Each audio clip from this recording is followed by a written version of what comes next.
पवित्रता के, हे मंत्र दाता पवित्रता के, हे मंत्र दाता हम पर तुम्हारे एहसान लाखों। पवित्रता के, हे मंत्र हम पर तुम्हारे एहसान।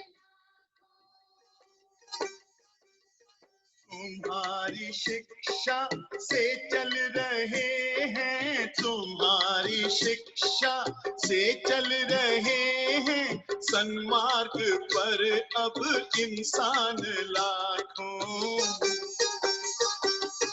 पवित्रता के, हे मंत्र दाता हम पर तुम्हारे एहसान लाखों।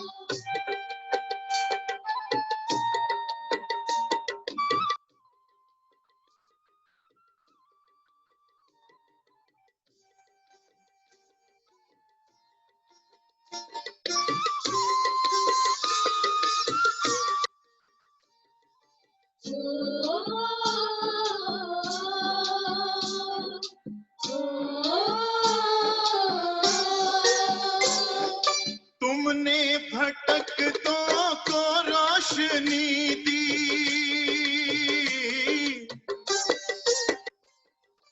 तुमने भटकतों को रोशनी दी, उदास चेहरों को जिंदगी दी। उदास चेहरों को जिंदगी दी। तुम्हारी ममता पे हो के मोहित, तुम्हारी ममता पे हो के मोहित, मन ही मन है कुर्बान लाखों। मन ही मन है कुर्बान लाखों। पवित्रता के, हे मंत्र दाता हम पर तुम्हारे एहसान लाखों।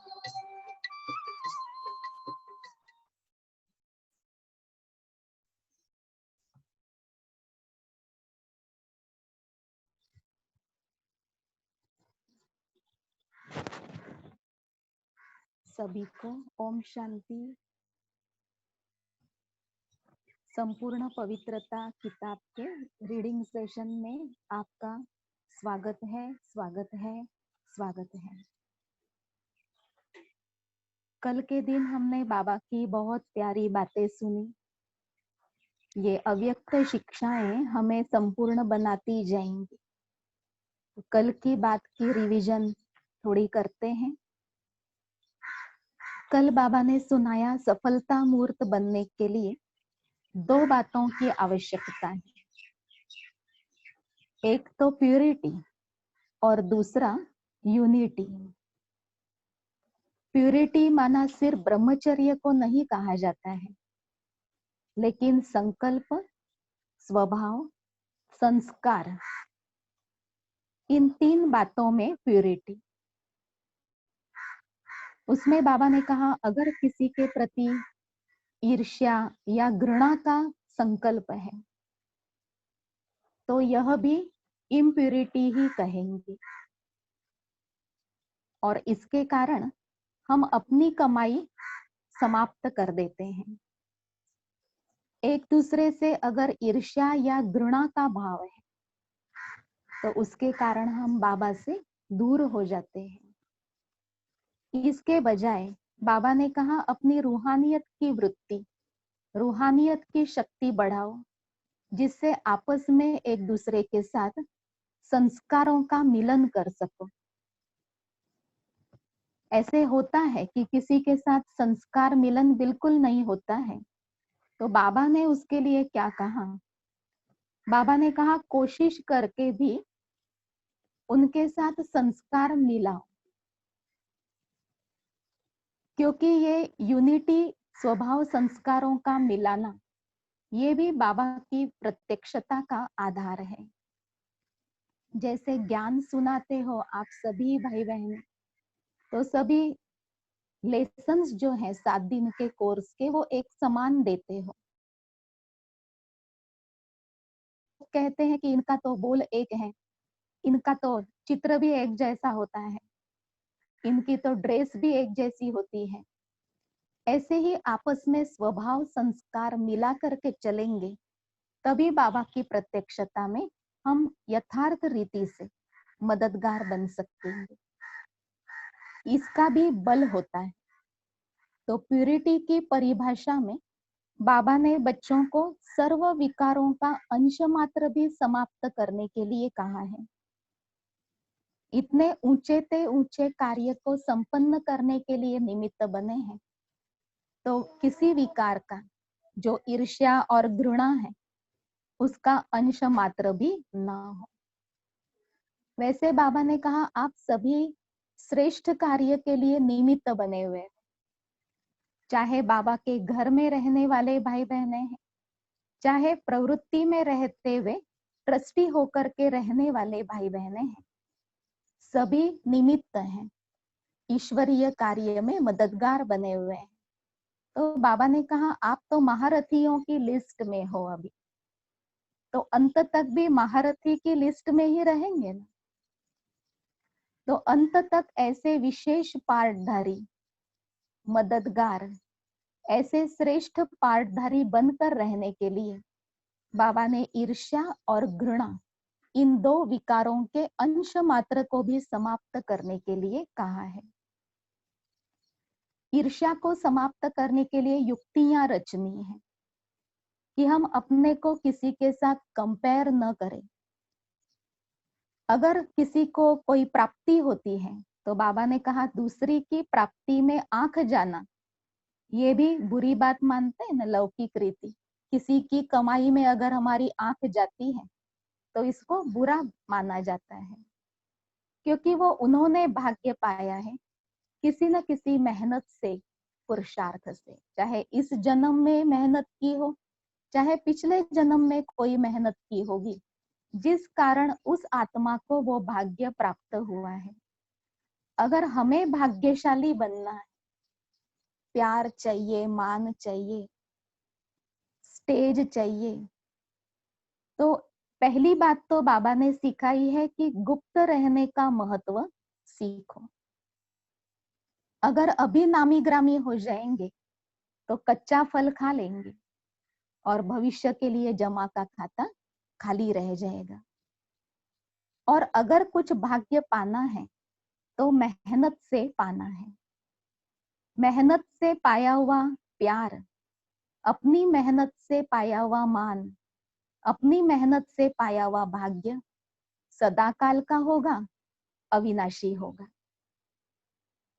और लड़ाई झगड़ा करके मान प्राप्त करना, प्यार प्राप्त करना, प्राप्त तो कर लेते हैं, लेकिन वो सदा काल का और सच्चे दिल का नहीं होगा, लेकिन ऊपर ऊपर का होगा। रूठ करके, रो करके अगर हम प्यार प्राप्त करने की कोशिश करते हैं तो देने वाले दे तो देते हैं, लेकिन वो दिल से या सच्चाई से सदा काल के लिए दिया हुआ नहीं होता है। इसलिए अगर भाग्यशाली बनना है तो पुरुषार्थ में और सेवा में मेहनत करनी है। ईर्ष्या करने से हम अपनी बैटरी को डिस्चार्ज करते हैं। किसी से घृणा करेंगे तो वो भी हमसे घृणा करेंगे। इसलिए गायन है कि प्यार दो तो प्यार मिले।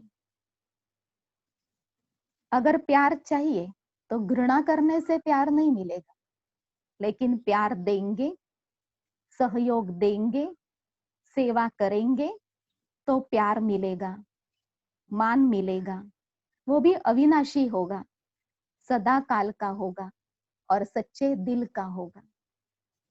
तो आज बाबा ने यूनिटी और प्यूरिटी इस बात के ऊपर अटेंशन खिंचवाया।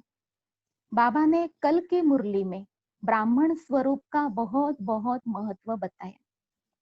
हम 5 स्वरूप में आजकल ब्राह्मण स्वरूप को बहुत अच्छी तरह से अनुभव करते हैं, तो बाबा के वाणी के पॉइंट्स हमें मदद करेंगे ब्राह्मण स्वरूप को अनुभव करने के लिए। बाबा ने टाइटल दिया ब्राह्मण माना होलीएस्ट और हाईएस्ट। हाईएस्ट का स्पष्टीकरण देते हुए बाबा ने कहा, याद करो बच्चे, आपका बाप श्रेष्ठ बाप है। आपका युग जो है ये श्रेष्ठ युग, संगम युग, जिसको युगों की दृष्टि से अमृत वेला कहा जाता है। और आपका कर्तव्य श्रेष्ठ बाप को मदद करने का कर्तव्य। ऐसा कर्तव्य और किसी युग में नहीं मिलेगा, क्योंकि इस कर्तव्य के आधार से आप अपना भाग्य बनाते हो। तो भाग्य बनाने का काल ये संगम युग, आप ब्राह्मणों का काल है। ब्रह्मा मुख वंशावली ये आपका नाम है। नाम भी श्रेष्ठ है, काल भी श्रेष्ठ है, कर्तव्य भी श्रेष्ठ है। और इस संगम युगी जीवन का यादगार हम कलयुग अंत तक देख रहे हैं कि द्वापर से लेकर के नामी ग्रामी ब्राह्मण जो है उनका कितना मान होता है। हर श्रेष्ठ कार्य में, हर शुभ कार्य में ब्राह्मण की उपस्थिति जरूर चाहिए। और उस ब्राह्मण को कितना रिस्पेक्ट देते हैं, उस ब्राह्मण को कितना प्यार देते हैं और ऊंची दृष्टि से देखते हैं। तो बाबा ने कहा, आप अपना यादगार अंत समय तक देख रहे हो कि हमारे ब्राह्मण जीवन का महत्व क्या है। इतना आप ऊंच हो, हाईएस्ट हो। ऐसे आप बच्चे होलीएस्ट भी हो, परम पवित्र बनते हो। तो आपके संपूर्ण स्वरूप के यादगार का गायन कमल मुख, कमल नयन, कमल हस्त ऐसे किया गया है। अर्थात हर कर्मेंद्रियां न्यारी और पवित्र। वर्तमान समय पुरुषार्थी जीवन है, इसलिए हमारे संपूर्ण स्वरूप का, देवी देवता स्वरूप का ऐसा गायन होता है पवित्रता के लिए। तो बाबा ने कहा, कर्मेंद्रियों का रस अपनी तरफ न खींचे, क्योंकि आपकी कर्मेंद्रियां कैसी होनी चाहिए, तो कमल समान न्यारी प्यारी, जिनका गायन बहुत है। तो बाबा ने कहा, कर्मेंद्रियों का रस अगर अपनी तरफ खींचता है, चाहे सुनने का, चाहे देखने का, चाहे बोलने का, अगर कर्मेंद्रियों का रस अपनी तरफ आकर्षित करता है तो वशीभूत हो जाते हैं। और जो वशीभूत होते हैं वो क्या करते हैं? दुखी होते हैं और दुख देते हैं। क्योंकि भूत का कर्तव्य क्या है? दुखी होना और दुखी करना। तो बाबा ने कहा, कर्मेंद्रियों के रस के आकर्षण से मुक्त जब आप बच्चे बनते हो, तब आप बाबा की प्रत्यक्षता के लिए मददगार बनते हो। आपका पूजन गायन हो, ऐसे आप अपने आप को प्रत्यक्ष करते हो। फिर ब्राह्मणों का धर्म क्या है? बाबा ने फिर याद दिलाया कि संपूर्ण पवित्रता ये आप ब्राह्मणों का धर्म है। और इसी के लिए गायन है, दरत परिये धर्म न छोड़िए। तो बाबा ने पूछा कि अपनी ये जो प्रतिज्ञा है पवित्रता की, इसके लिए कभी बहुत सहन करना पड़े तो करेंगे, कभी बहुत सामना करना पड़े तो करेंगे ना, कभी बहुत त्याग करना पड़े तो भी करेंगे ना, क्योंकि इसी के लिए गायन है, धरत परिये धर्म ना छोड़िए। ऐसे अपने धर्म की धारणा में परिपक्व बनना है। फिर बाबा कहते, जो आपने त्याग किया है उस त्याग को त्याग समझना, उसके अहंकार में आना और अहंकार के वशीभूत दूसरों के साथ टकराव या दुख देने के संस्कार अपनाना, इससे भाग्य खत्म हो जाएगा। तो त्याग को त्याग नहीं समझो, बाबा ने कहा। वैसे भी देखो, जो हमारे महारथियों ने, आदि रत्नों ने जो त्याग किया है, उसके कंपैरिजन में अभी का त्याग कुछ भी नहीं है। उन्होंने जो सेवा की है उसके कंपैरिजन में अभी करने वालों की सेवा कुछ भी नहीं है। तो अहंकार किस बात का? बाबा ने कहा त्याग को त्याग समझ करके आप बार बार मन में रिपीट करते हो, वाणी पर आता है, तो आपका वो त्याग फलीभूत नहीं होगा।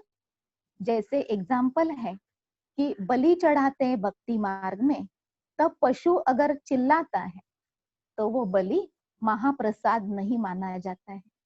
संगम युग का यादगार बना हुआ है। बाबा को बच्चों के त्याग करने के बाद मैं पसंद नहीं। जैसे ब्रह्मा बाबा ने किया, बहुत त्याग करने के पश्चात, बहुत सेवाएं करने के पश्चात मैंपन से सदैव मुक्त रहे। उस स्थिति को अपना करके ब्रह्मा बाप समान हमें बनना है, क्योंकि हम श्रेष्ठ ब्राह्मण हैं जिनका नाम, रूप, काल, धर्म ऊंचते ऊंच है।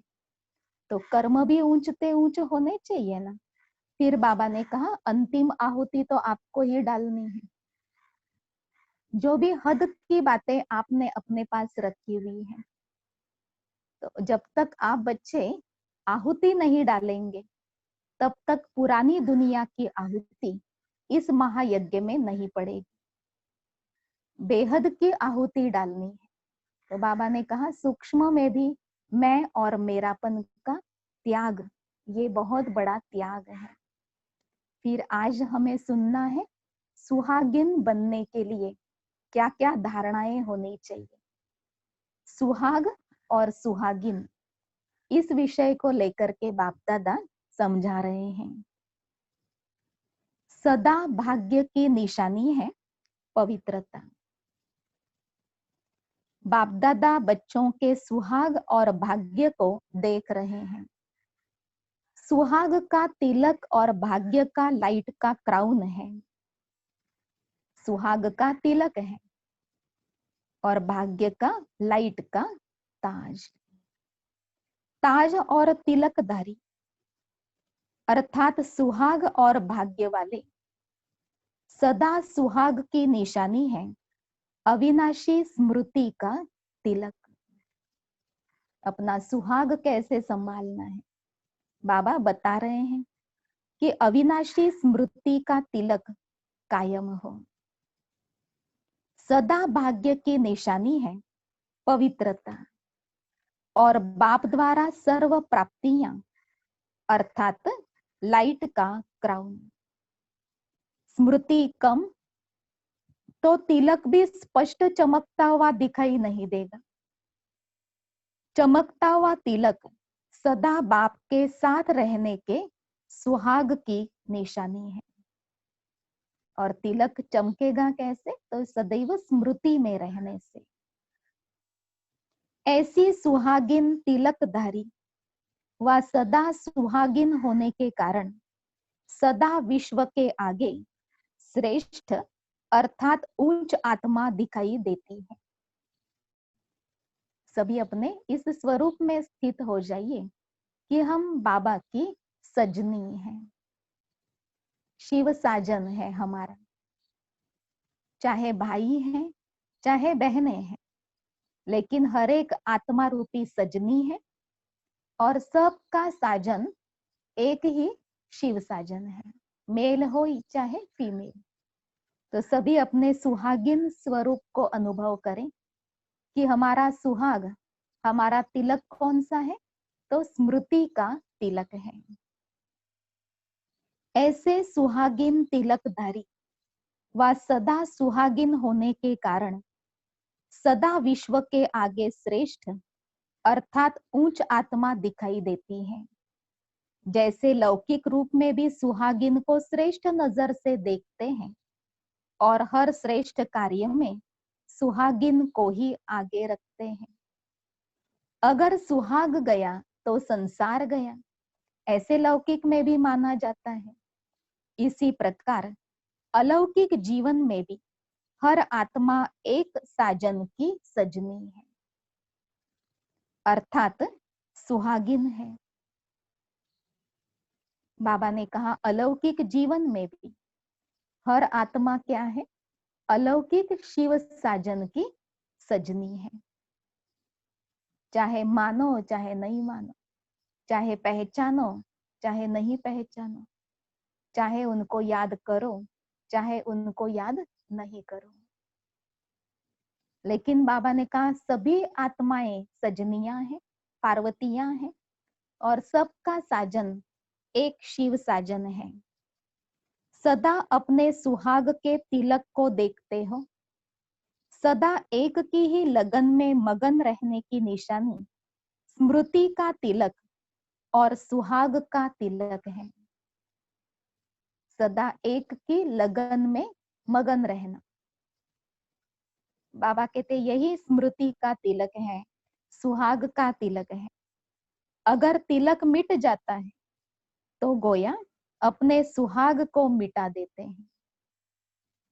एक की लगन में मगन नहीं, लेकिन पर चिंतन में आ गए तो क्या कहेंगे? अपने सुहाग को आपे ही मिटा दिया। अपने आप से पूछो कि मैं सदा सुहागिन हूं। सदा सुहागिन एक श्वास व एक पल भी साथ नहीं छोड़ती है। स्मृति से सदा साथ रहती है ना, सदा सुहागिन साथ नहीं छोड़ती है। एक सुहागिन के मन के बोल हैं, सदा साथ रहेंगे, साथ जिएंगे, साथ मरेंगे। पतिव्रता नारी या सच्ची सुहागिन, उसके बोल क्या होते हैं? साथ रहेंगे, साथ जिएंगे, साथ मरेंगे। सदा सुहागिन के नयनों में, मुख में साजन की सूरत और सीरत समाई हुई होती है। कानों में उनके बोल ही सदा सुनने में आते हैं। जैसे भक्ति में अनहद शब्द सुनने के अभ्यासी होते हैं, बहुत प्रयत्न करने के बाद एक बार भी अगर शब्द सुनाई देते तो अपनी भक्ति को सफल समझते हैं।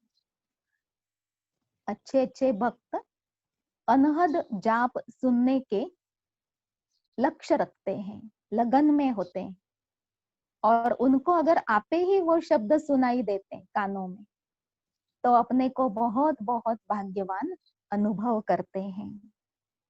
यह सब भक्ति की रीति रस्म इस समय के प्रैक्टिकल लाइफ से कॉपी की है। सदा सुहागिन अर्थात जिनके कानों में अनादि महामंत्र मन मना भव का स्वर गूंजता रहेगा। अपने को समझते हो ना, हम सदा सुहागिन है, तो सदैव क्या सुनाई पड़ता रहे? मन मना भव। ये बाबा का इशारा सुनाई पड़ता रहे कि बच्चे मन ही मन मुझे याद करो, और कोई बातों को व्यक्तियों को याद नहीं करो, लेकिन मन ही मन तुम मुझे याद करो। ये महामंत्र ही कानों में गूंजता रहेगा। सदा यह अनुभव करेंगे कि बाप यह महामंत्र बार बार सुनाते हुए मुझे स्मृति दिला रहे हैं। चलते फिरते यही अनहद अर्थात अविनाशी बोल बाप के सन्मुख सुनने का अनुभव करेंगे। सदा सुहागिन आत्मा क्या अनुभव करेंगे? चलते फिरते भी, ऐसे नहीं कि बैठा योग होगा, लेकिन चलते फिरते भी अनहद और अविनाशी बोल बाबा के मन मनाभव का महामंत्र सन्मुख सुन रहे हैं, ऐसे अनुभव होगा। और कोई भी आत्माओं के बोल सुनते हुए भी नहीं सुनेंगे। उनको बाबा के महावाक्य स्मृति में आते रहेंगे, आपे ही कानों में सुनाई देते रहेंगे, और बाकी मनुष्यात्माओं के बोल के आकर्षण में नहीं आएंगे, प्रभावित नहीं होंगे। किसी के बोल से न दुखी होंगे, न किसी के बोल से बहुत खुश हो जाएंगे, लेकिन उनको बाबा के बोल सदैव कानों में सुनाई पड़ते रहेंगे।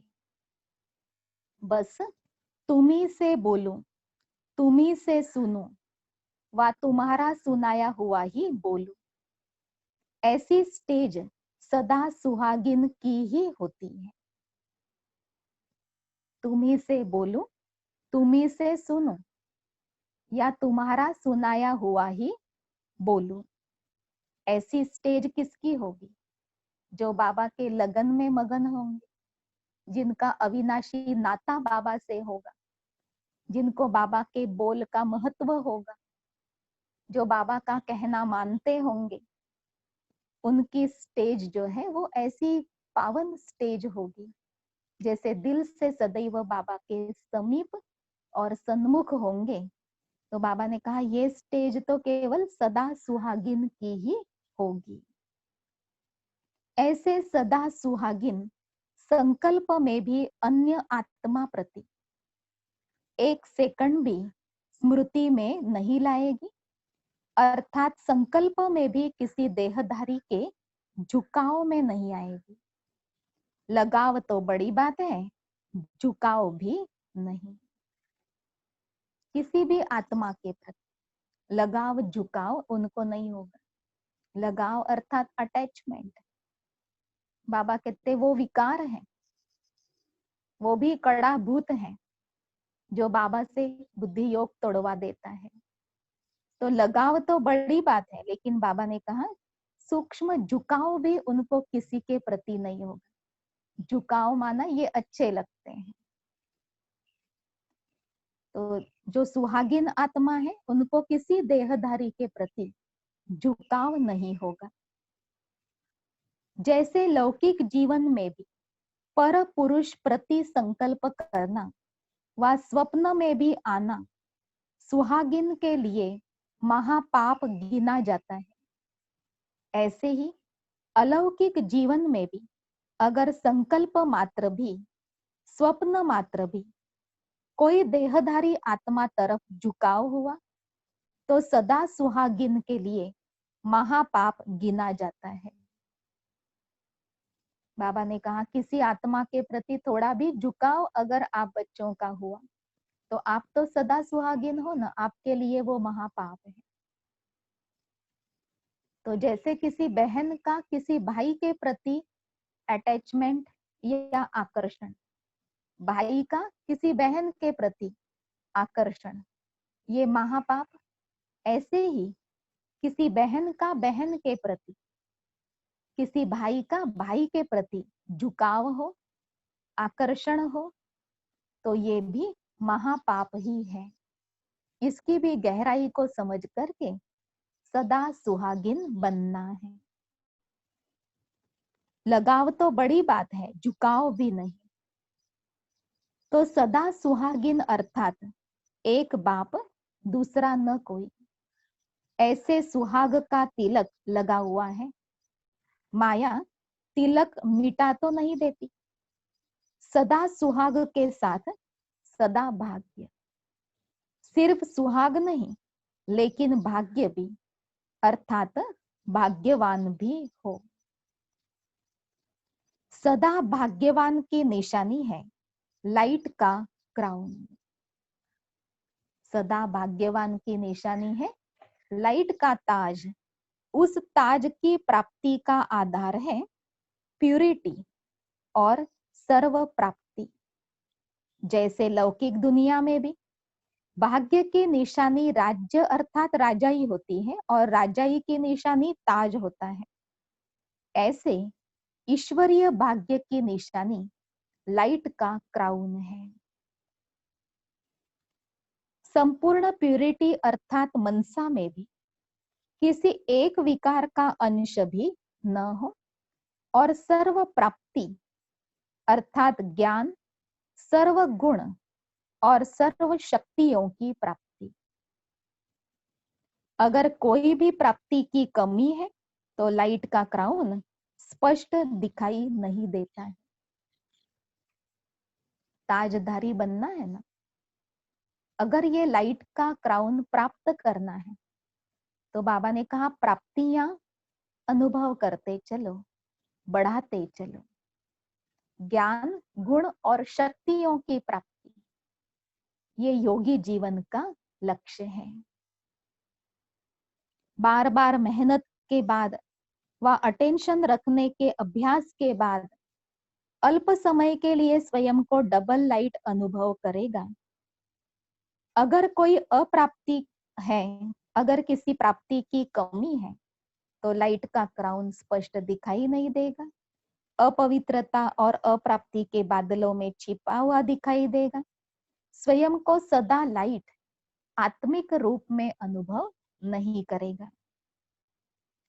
जैसे ही सोचेगा कि मैं लाइट आत्मा हूं, तो आत्मा के बजाय शरीर अर्थात अपने को देह अनुभव करे। बाबा ने कहा अगर किसी भी प्राप्ति की कमी है तो क्या क्या नुकसान है। एक तो अपने को लाइट अनुभव नहीं करेगी।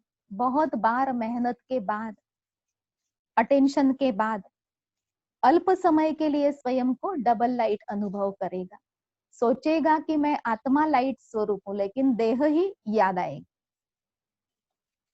भाग्य का आधार सर्व प्राप्तियां हैं।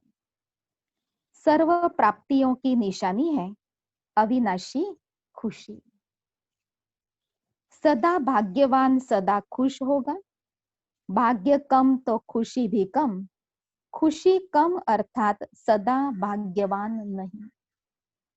तो समझा, सदा सुहागिन और सदा भागिन अर्थात भाग्यवान की निशानियां क्या है। सदा सुहागिन को बाबा ने सदा भागिन कहा। भागिन अर्थात भाग्यवान। तो सदा भाग्यवान की निशानियां क्या है। उनको किसी के प्रति लगाव, झुकाव नहीं होगा। उनके अंदर कोई विकार का अंश नहीं होगा, लेकिन पवित्रता का ताज धारण किए हुए होंगे।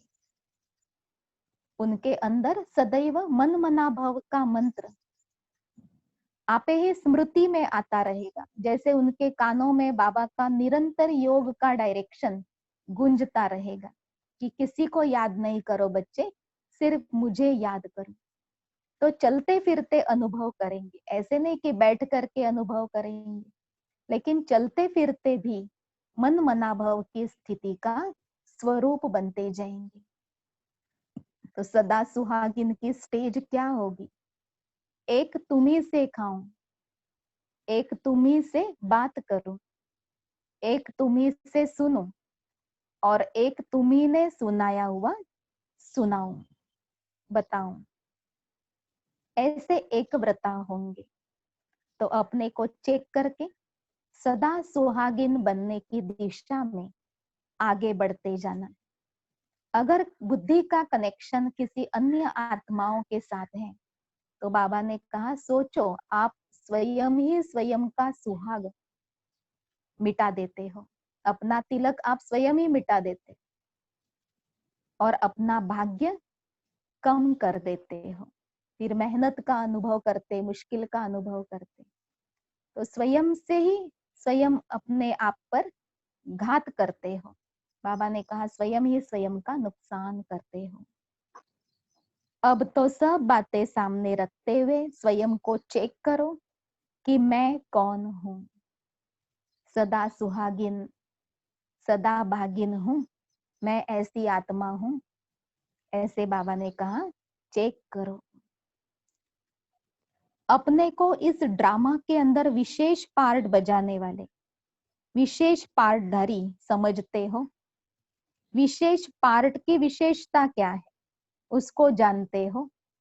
विशेषता यह है कि बाप के साथ साथी बन पार्ट बजाते हो। क्या विशेषता है संगम युगी ब्राह्मण जीवन की, कि स्वयं बाबा धरती पर कार्य करने आए, तो हम आत्मा बाबा के साथ पार्ट बजाते हैं और साथ साथ हर पार्ट अपने साक्षीपन की स्थिति में स्थित होकर बजाते हो। तो विशेषता हुई बाप के साथ साथी और साक्षीपन।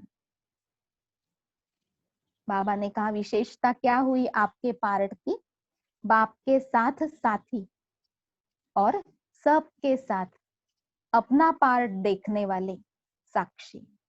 जैसे दूसरों का पार्ट साक्षी होकर देखना है, ऐसे अपना पार्ट भी साक्षी होकर देखना है कि मैं राइट हूं, मैं यथार्थ कर्म कर रही हूं, मैं योग्य संकल्प चला रही हूं, मेरी सोच ठीक है, मेरा बोलना ठीक है, और अपने को करेक्ट करते जाना है। दूसरों को करेक्ट नहीं करना है, उनको साक्षी होकर देखते हुए दूसरों को करेक्शन नहीं देना है, लेकिन अपने को साक्षी होकर देखते हुए अपने को करेक्ट करते जाना है। उस विशेषता के कारण ही विशेष पार्टधारी गाए जाते हैं। तो अपने आप को सदा चेक करो कि हर पार्ट बजाते हुए दोनों ही विशेषताएं रहती हैं, नहीं तो साधारण पार्टधारी कहलाए जाएंगे। बाप श्रेष्ठ और बच्चे साधारण, ये शोभेगा नहीं। जैसे बाप वैसे बच्चे होने चाहिए। बाप श्रेष्ठ और बच्चे साधारण, शोभेगा नहीं। विशेष पार्ट बजाने का श्रृंगार कौन सा है? संपूर्ण पवित्रता ही आपका श्रृंगार है। संकल्प में भी अपवित्रता का अंश मात्र न हो, ऐसा श्रृंगार निरंतर है। अपवित्रता की परिभाषा हम अभी तक बाबा से सुनते आए।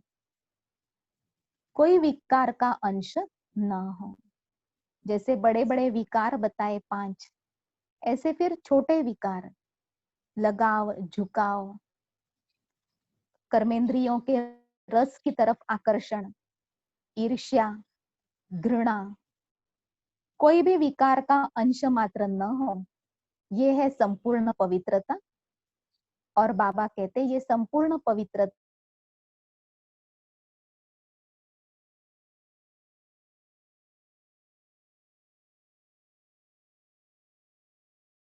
वाहन। इसका विशेष गुण कौन सा गाया हुआ है? उसका विशेष गुण भी नॉलेजफुल का ही दिखाया है ना। राइट और रॉन्ग को जानने वाला, परखने वाला, जानने वाला, ऐसे हंस की विशेषता बताते हैं। तो यह भी नॉलेज हुई ना। तो नॉलेजफुल का आसन भी नॉलेज वाला ही दिखाया है। विशेष नॉलेज है राइट और रॉन्ग को जानने की। दूसरी बात, आपकी स्थिति का यादगार भी आसन के रूप में दिखाया है। सदा शुद्ध संकल्प का भोजन बुद्धि द्वारा ग्रहण करने वाला, सदा सर्व आत्माओं द्वारा व रचना द्वारा गुण ग्रहण करने वाला, उसी को मोती चुगने वाला दिखाया है। बाबा ने कहा आपके बुद्धि का भोजन ज्ञान गुण, उसी को हंस हमेशा मोती चुगता है, कंकड़ पत्थर छोड़ देता है, ऐसे गायन बताया है। तीसरी बात, स्वच्छता। स्वच्छता की निशानी सफेद रंग दिखाया है। स्वच्छता अर्थात पवित्रता। तो सदा नॉलेजफुल स्थिति में स्थित रहने की निशानी हंस का आसन दिखाया जाता है। सरस्वती को सदा सेवाधारी रूप की निशानी बीन बजाते हुए दिखाया है। सरस्वती को सदैव सेवाधारी रूप की निशानी, हाथ में सितार देते हैं। यह ज्ञान की वीणा सदा बजाते रहना, अर्थात सदा सेवाधारी रहना। जैसे आसन यादगार रूप में दिखाया है, वैसे सब विशेषताएं धारण कर पार्ट बजाना, यही विशेष पार्ट है। तो सदा ऐसे विशेष पार्टधारी समझते हुए पार्ट बजाओ। आज अमृत वेले बाप दादा चारों ओर के बच्चों के पास चक्कर लगाने निकले। क्या देखा? क्या देखा होगा बाबा ने? बाबा आज हमारे पास आए अमृत वेले, और बाबा ने क्या देखा होगा? हमारी क्या स्थिति देखी होगी? मधुबन वरदान भूमि में खुशी खुशी से आए हुए बच्चे इस ही मिलन की खुशी में और सब बातें भूले हुए हैं। हर एक नंबरवार पुरुषार्थ अनुसार वरदान प्राप्त करने के उमंग उत्साह में थे और सब तरफ चक्कर लगाते हुए क्या देखा? मधुबन में आए हुए बच्चों के पास देखा तो बाबा ने सब वरदान प्राप्त करने के इच्छुक, खुशी में, लगन में, ऐसी स्थिति में है, ऐसे देखा। और दूर बैठे हुए अपने अपने स्थानों पर तपस्या करने वाले बच्चों को देखा, क्या देखा? मेजॉरिटी का शरीर बल अपने अपने स्थान पर है, लेकिन मन की लगन मधुबन तरफ है।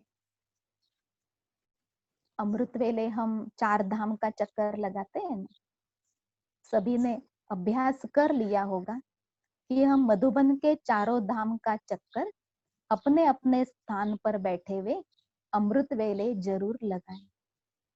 सारे दिन में भी जब फुर्सत मिले मधुबन के 4 धाम का चक्कर लगाते हैं। तो बाबा ने देखा कि इनका मन तो मधुबन तरफ है। अव्यक्त रूप से योग युक्त बच्चे मधुबन में ही अपने को अनुभव करते हैं। चारों ओर स्वरूप चात्रक समान दिखाई दे रहा था। याद की यात्रा के चार्ट में क्या दिखाई? पोजीशन और अपोजिशन दोनों का खेल था। याद की यात्रा का रिजल्ट बाबा बता रहे, पोजीशन और अपोजिशन दोनों का खेल था। लेकिन माया की अपोजिशन एकरस स्थिति में स्थित होने में विघ्न रूप बन रही थी। यथाशक्ति हरेक अपने पोजीशन पर स्थित होने का प्रयत्न बहुत कर रहे थे। इसका कारण क्या? पहला, एक तो सारे दिन की दिनचर्या पर बार बार अटेंशन की कमी। अमृत वेला ठीक नहीं होता। इसका कारण क्या? एक तो सारे दिन की दिनचर्या पर बार बार अटेंशन की कमी। दूसरा, शुद्ध संकल्प का खजाना जमा न होने के कारण व्यर्थ संकल्पों में ज्यादा समय व्यतीत करते हैं। मनन शक्ति बहुत कम है। अमृत वेले का आनंद नहीं ले सकते। उसका कारण बाबा ने बताया, एक तो सारे दिन की अपनी दिनचर्या में अटेंशन बहुत कम। दूसरा, मनन शक्ति बहुत कम। उसके कारण शुद्ध संकल्पों का खजाना कम। तो अमृत वेले का आनंद नहीं ले सकते। व्यर्थ संकल्पों में ही अमृत वेले का टाइम चला जाता है। और तीसरा, किसी भी प्रकार की छोटी छोटी परिस्थितियां जो है, कुछ भी नहीं है, कुछ भी नहीं, लेकिन उन छोटी सी बातों की कमजोरी के कारण बहुत बड़ा समझ उसको मिटाने में टाइम बहुत वेस्ट करते हैं। अमृत वेले उस परिस्थिति को ठीक करने में, छोटी छोटी परिस्थितियां जो है उसको बड़ी समझ करके उससे मुक्त होने में मेहनत बहुत करते हैं। कारण क्या? समय प्रति समय जो अनेक प्रकार की परिस्थितियों को पार करने की युक्तियां सुनते हैं, वह उस समय घबराने के कारण स्मृति में नहीं आती। परिस्थितियों से क्यों घबरा जाते हैं? क्योंकि बाबा ने जो ज्ञान दिया है, मुरली में पॉइंट सुनाए हैं कि परिस्थिति को, कौन सी परिस्थिति को किस ज्ञान के पॉइंट के आधार से आपको समाधान करना है, वो घबराने के कारण ज्ञान याद ही नहीं आता। तो छोटी बात भी बहुत बड़ी लगती है और उसको ठीक करने के लिए व्यर्थ संकल्प चलाते हैं। चौथा, अपने ही स्वभाव संस्कार जो समझते भी हैं कि नहीं होने चाहिए, बार बार उन स्वभाव संस्कार के वशीभूत होने से धोखा भी खा चुके हैं, लेकिन फिर भी रचता कहलाते हुए भी वशीभूत हो जाते। अमृत वेला ठीक न होने के कारण बाबा ने सुनाई। चौथी बात सुनाई, स्वभाव संस्कार अपना ही। जानते हैं कि ये मेरा स्वभाव संस्कार ठीक नहीं है, फिर भी अपनी रचना के वशीभूत हो जाते। अपने अनादि आदि संस्कार बार बार स्मृति में नहीं लाते। इस कारण संस्कार स्वभाव मिटाने की समर्थी नहीं आ सकती। ऐसे चारों ही प्रकार के योद्धा देखे। अमृत वेले बाबा ने चारों ही प्रकार के योद्धा देखे। एक तो सारे दिन में अपने ऊपर अटेंशन की कमी, उसके कारण अमृत वेले माया से सामना कर रहे हैं। दूसरी बात, व्यर्थ संकल्प, छोटी बात को बड़ी समझना और उस बात को ठीक करने के लिए सॉल्यूशन निकालना।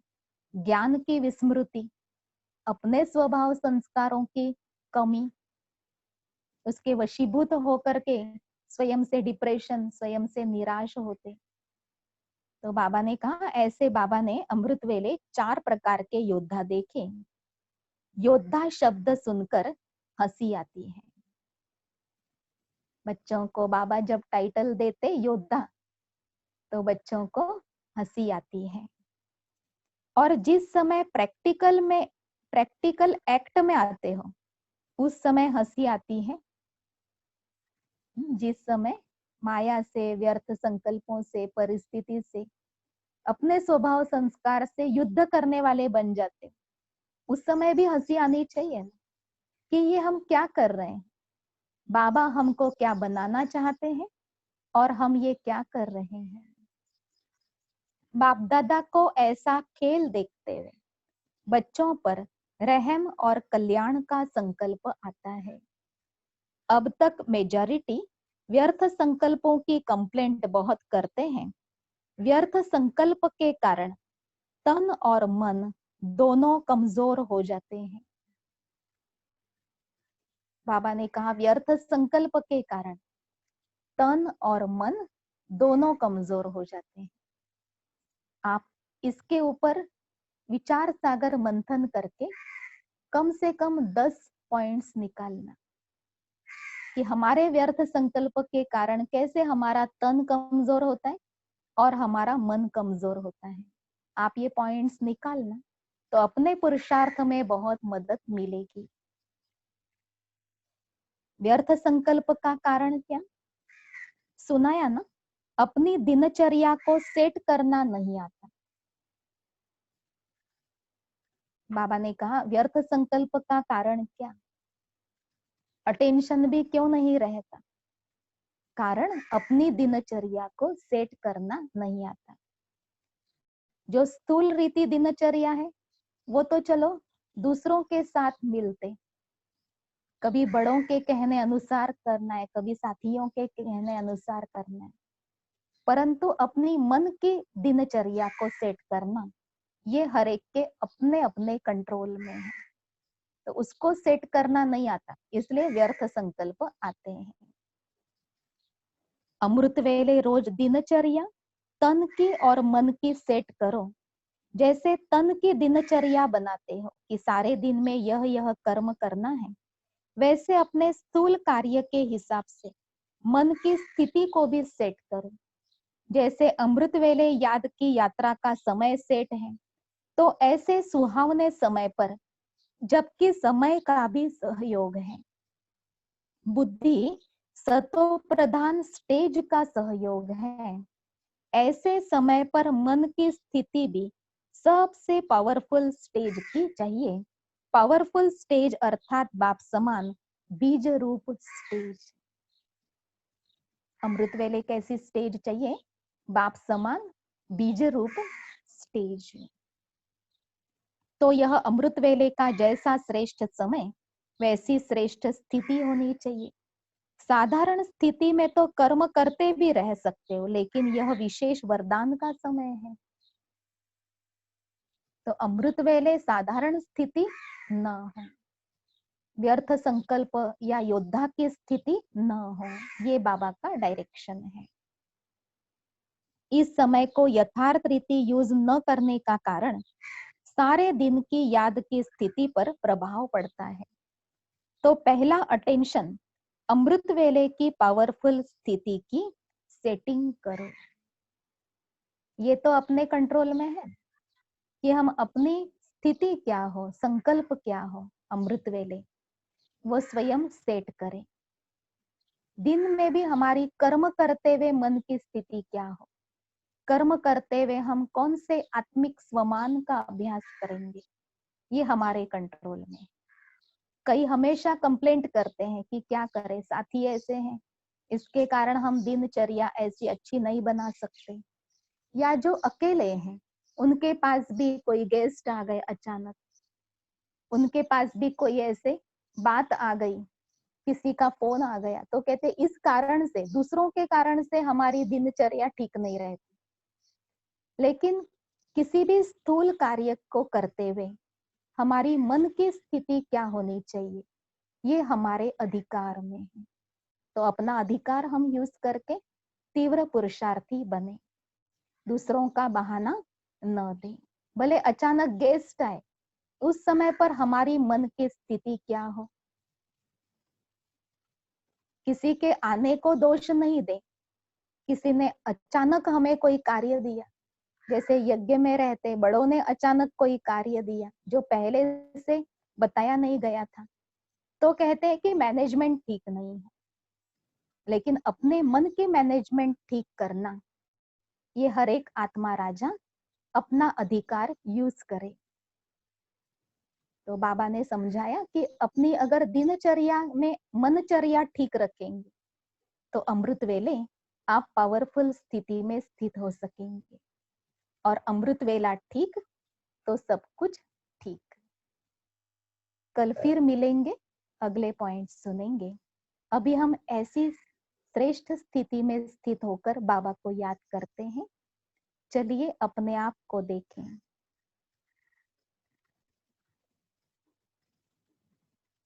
श्रेष्ठ ब्राह्मण जीवनधारी,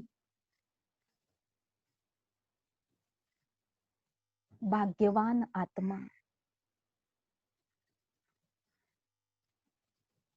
अनेक जन्मों की मेहनत के पश्चात यह श्रेष्ठ जीवन मिला हुआ है। श्रेष्ठ बाप मिला, श्रेष्ठ सुहावने संगम युग में श्रेष्ठ सेवा का पार्ट मिला।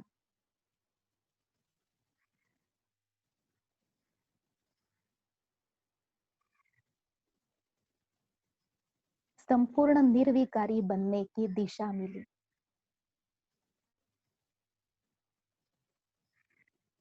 स्वयं बाप दादा बैकबोन है।